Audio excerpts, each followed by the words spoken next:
Hey guys, Richard and Ryden Zoom here doing my latest review. This one is for, again, using the book as my object for the video, but for the fourth Harry Potter film, Harry Potter and the Goblet of Fire. So yeah, like the other ones, spoilers for up to book 4, although they'll really just mainly be book 4, like film 4, and nothing later. I can't do it each lead, pretty much one a week, so could save later ones for each one as they're going along. But yeah, so I'm really not going to mention the books too much. I'll put a spoiler warning for the book because there's bound to be a couple of things I let slip, like changes from the book to the film, etc. But this is really just for the fourth film. Right, so let's get started then. So yeah, I'm sure everyone who's seen this knows the basic gist of it. So it's the fourth year of school, and there's this Tri-Wizard tournament involving other schools, and it's only one school, one person like per school can be entered, and Harry ends up getting entered into it as well. And he didn't do it, but it starts causing problems. So you finally see a student besides Gryffindor and Slytherin, which is quite cool, which is Hufflepuff, played by Robert Pattinson, who's now the Batman. He's Cedric Diggory, the 7th year Hufflepuff student. And you've got a couple of ones. You've got Fleur from, I can't remember the name of the school. I only watched these a week ago. And then you've got Victor Crumb from the other one. Yeah, pass.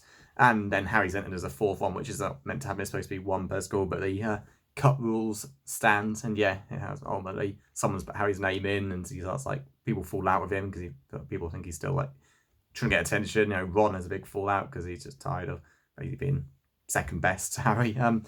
And yeah, the other main plot is that while Harry got to prepare for these really tests that could easily kill him, Voldemort is making his steps to coming back to life. He's appeared in the previous ones, and this is where he wants to fully come back, get his body and start taking power again. And he's basically got a lead Death Eater, very brilliantly by David Tennant, using as the Doctor voice. There's Barty Crouch Jr., and yeah, he's just so messed up.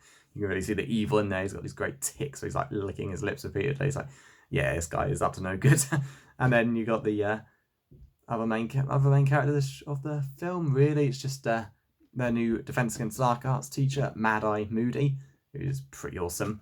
And yeah, that's like basically the setup for this film. Voldemort's got plans in place to get brought back to life in his actual physical body, because now he's this horrific baby-like creature. You got Barty Crouch Jr. planning to go and make sure it's done. Wormtail has returned to Voldemort, absolutely out of fear, as Voldemort will later say, not loyalty. And yeah, Harry has to survive these really difficult tests. So see, the cover is the dragon. That's the very first one. He's having to dodge being burned alive by a very aggressive dragon, which he passes. Then he's got to go underwater to save Ron. Each person has to save someone who's close to them.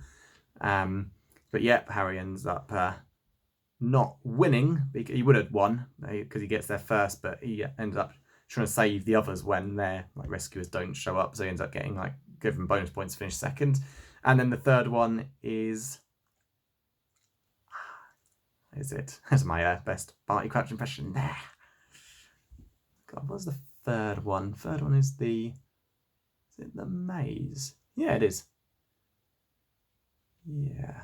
Oh, I'm completely missing something. No, the third one is the maze that they're all entered, and that kind of leads to the end. Yeah, so skip back a bit. I've gone a bit too far to the end, I think. So you've got other things as well. You've got the worst possible moment for anyone at age 14, having to ask a girl out to the dance. And yeah, I remember those days. Thank God our school never had any official dances or anything. Maybe it would have had I don't know, sixth form prom. We'd never even that in year 11 until nothing in age 14. What that would have been year 10. No, year 9. Jesus. Yes, year 9 is year 8 at age 2, 3, 4, 12. So 12 and 13, 13 and 14, year 9. Yeah. God, yeah. Memories of stuff like that. Yeah, not so good. I wasn't always the smoothest guy with the ladies. Certainly not back then. So yeah, that's the worst thing of all. Harry's, not only got a stare life for these things that are trying to kill him, he's got ask a girl to the dance. And of course, it goes wrong. The girl he wants to ask is already asked by Cedric, Harry's rival, which of course totally unfair now, of course, exactly how it is. So yeah, he's got to go through the rejection of being rejected, which always sucks. He's got all the other stuff in school, learning lessons, and yeah, it basically all leads to the the maze in the Triwizard Cup, where Harry and Cedric make it to the end, decide to claim the trophy together, and then it all completely goes down. They end up in this graveyard. The Triwizard Cup is a portkey that's been bewitched to teleport them there, where Voldemort makes it a turn. It's pretty damn nasty. Even watching it recently, oh God, I can't imagine what it'd be like to watch it as not even a teenager. I can't remember if this ever got a 12A rating, because 12A existed back in 05, the year Star Wars Episode 3 came out. So it must have been. But yeah, the moment where Cedric's murdered is just vicious. It's just so cruel. It's like Cedric is just simply in the wrong place at the wrong time. He just happened to be with Harry, and Cedric's murdered. Harry's blood is taken, and then there's this dark ritual where Voldemort is resurrected in his original body. It's pretty grim.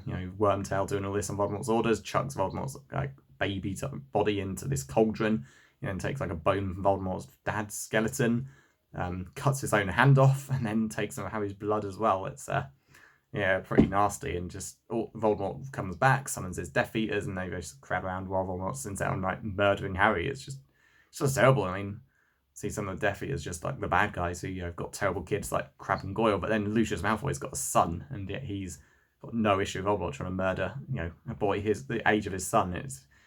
There was a moment, I'll put a spoiler in actually for I'll leave it vague, a later film when Voldemort says to Lucius Malfoy, how can you live with yourself for the things you've done? I don't know, master. It's Lucius Malfoy is pretty damn twisted. We go along this, and it's Harry escapes. It turns out him and Voldemort's wands, they've got the same phoenix tail feather, so they link up, and it creates the ghosts of Voldemort's previous victims. You got this old man murdered quite unfairly at the beginning of the film, again just simply being in the wrong place. Then of course you got Cedric, because it's Voldemort's wand that was used by Wormtail, and then of course Harry's parents, and they basically are able to distract Voldemort while Harry can escape. He's quite sad. Cedric, his ghost asks Harry to take his body back, so his father can bury him. And when Harry does indeed escape with Cedric's body, you just really feel it. Harry's in tears because of kicking in what's happened, and of course everyone's happy when they return. Then everyone starts noticing what's happened. It's still one of the saddest moments. And film 3 is more adult, more dark, with things like the Dementors and everything, and some of the more adult content. But just watching innocent child, he's only 17, the actor's probably a couple years older, get murdered like that is just pretty nasty. And all the actors sell the emotion perfectly. And it's and it reveals that Mad-Eye Moody was actually Barty Crouch Jr. in disguise. He was taking Polyjuice Potion regularly and had real Mad-Eye Moody locked in his chest, and he's the one who did everything. And basically he makes the mistake of getting Harry away when Dumbledore catches on soon after, and they manage to save Harry, and he plans to kill Harry himself to please Voldemort. And says he gladly welcomes the hero in Azkaban. Dumbledore was like, well, I've never had much time for heroes. It's good seeing what's happened there, but it's so well put together, and I don't think anyone worked out that Barty Crouch Jr. had done all this stuff. You see him at the very beginning with Voldemort. He says, you'll make things happen, but it's a pretty elaborate scheme, and it makes perfect sense. While in disguise, he put Harry's name into the Triwizard Cup cauldron, because only adults can put it in. Fred and George try it, and it uses a spell to make himself look older, and it completely backfires. And just all adds up. So that's it. And I'll say one other thing that was in the book that really should have been, basically, Cedric's family. In the book, it's his mum and dad, whereas in the film, it's just his dad. Harry wants to give them the money, his winnings, because, Cedric got there first, but they don't take it. So Harry just gives Fred and George the money, tells them that, he'll throw it into a sewer if they don't take the money, so they can start the joke shop up. And, it's a shame they cut that, because it's quite a nice little scene. I mean, Harry's pretty rich from the money his parents have left him, so he doesn't need these extra 1,000 galleons, whatever it is. And it's quite a nice scene given Fred and George. Don't let them open up a joke shop so that everyone can be a bit happier in the misery that's to come. So that's it. So it's just what I liked about the film. Again, compared to the book, they cut a few things out, sure. That, if I remember right, there's nothing too serious that gets cut from this. It's kind of, obviously there are things that go, but it's more or less as faithful as it needed to be. If I remember right, the things they cut don't matter all that much, but we'll see. I'm rereading these in a few months, so we'll see then. But film-wise, again, good tone, different director to before. 5 also has a different director, although that one sticks around for the remaining films. And it's just, great special effects. You've got great stuff like Harry and Ron falling out. Mad-Eye Moody's absolutely great new character, and watching it, the reveal is Barty Crouch Jr. He's been making sure that everything went to plan the whole time. Seeing new characters, seeing the ball, which of course Harry and Ron don't get to go with the girls they wanted to. Harry's that's with the Pavati twins, who are nice enough girls, but obviously they don't really want to be with them. It's quite cruel, but yeah, it's what it's like when you don't get to be the one you wanted, that sort of event. And yeah, that's good fun. That's a whole sequence, seeing how different Hermione looks when she's all done up in a dress, and that she's with Victor Crumb, which is a huge surprise because, again, Victor Crumb obviously likes more intelligent people, and girls aren't just drooling over him all the time like you can imagine a lot of girls would have been. Thinking like his famous Quidditch player. And yeah, it's a good film. Not a bad film in any way. I mean, I always put 3 is my favourite film, but 4 always comes pretty close. Book-wise, again, it's somewhere in the top. I can't remember exactly what place that would be, but yeah, definitely in the top tier of Harry Potter movie. So yeah, that's it. So I'll be moving on to 5 soon. As I record this, I actually just watched the film about an hour ago, so it's still 5 is completely in my head now. So yeah, this will be uploaded next week. That was going to be